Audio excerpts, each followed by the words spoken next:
நீங்க சபைக்கு வரீங்க இல்லையா, நீங்க வருகிற ஒவ்வொரு நாளும் ஒரு முகாந்தரம் உண்டு. அதை எப்படி பிரயோஜனப்படுத்திக் கொள்ள முடியும் அப்படின்னு சொன்னா, அப்படி சேஞ்ச் மை செல்ஃப், எனக்குள்ள ஒரு மாற்றத்தை ஏற்றுக்கொள்ளுகிற மாற்றிக்கொள்ளுகிற ஒரு பக்குவம் வேணும்.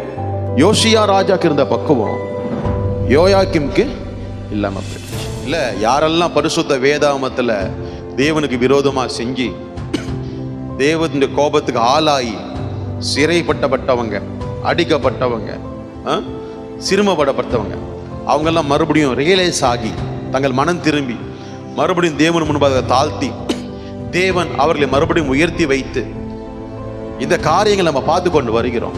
ஏன் அந்த காரியங்கள் பார்க்குறோம்னா, அதுல நான் இருக்கிறேன்னா அதை ஐடென்டிஃபை பண்ணணும், அதை நான் அறிந்து கொள்ளணும்.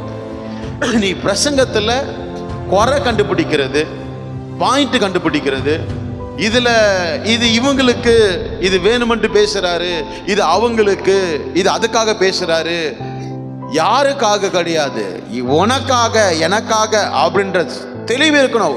ஒரு நல்ல ஒரு ஆவிக்குரிய பாத்திரமா, நீ ஒழுங்குள்ள பாத்திரமா, நல்ல விசுவாசுள்ள பாத்திரமா, தேவ பயமுள்ள பாத்திரமா, தேவனுடைய சபையில நாட்டப்பட்ட பாத்திரமா நீ இருப்பேன்னு சொன்னா, நீ அப்படிதான் சிந்திப்ப. எடக்க மடக்கா சிந்திக்க மாட்ட.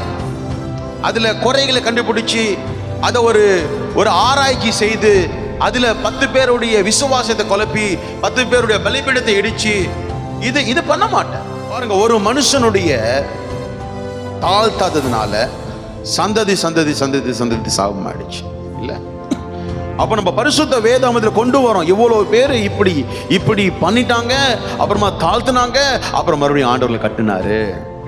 நான் கட்டப்படணும், அதுக்காக நான் தாழ்த்தணும். எஸ், மேபி நான் தப்பு பண்ணிட்டேன், தெரியாம நான் தப்பு பண்ணிட்டேன், இவங்களால நான் தப்பு பண்ணிட்டேன், இந்த வார்த்தையினால நான் தப்பு பண்ணிட்டேன், இவங்களோடு சேர்ந்ததுனால தப்பு பண்ணிட்டேன், இந்த காரியம் செய்ததுனால தப்பு பண்ணிட்டேன், தேவையில்லாத ஐக்கியத்தினால தப்பு பண்ணிட்டேன். இந்த தப்பு பண்ணதுனால நான் தேவனுடைய சமூகத்தை இழந்துட்டேன், தேவனுடைய வார்த்தையை இழந்துட்டேன், தேவனுடைய ஐக்கியத்தை இழந்துட்டேன், இதனால நான் நிறைய இழப்புகள் இருக்கு, அப்போ நான் கட்டிக்கொள்ள ஆசைப்படுறேன் அப்படின்ற அந்த அறிவு வரணும்.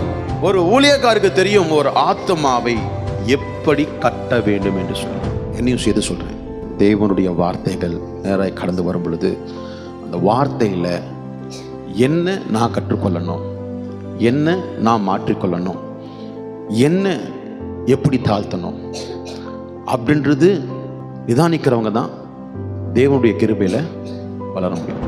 அப்பேற்பட்ட குடும்பம் நான் சொல்றேன், யாராலுமே அசைக்க முடியாத ஒரு நல்ல குடும்பமா இருக்கும்.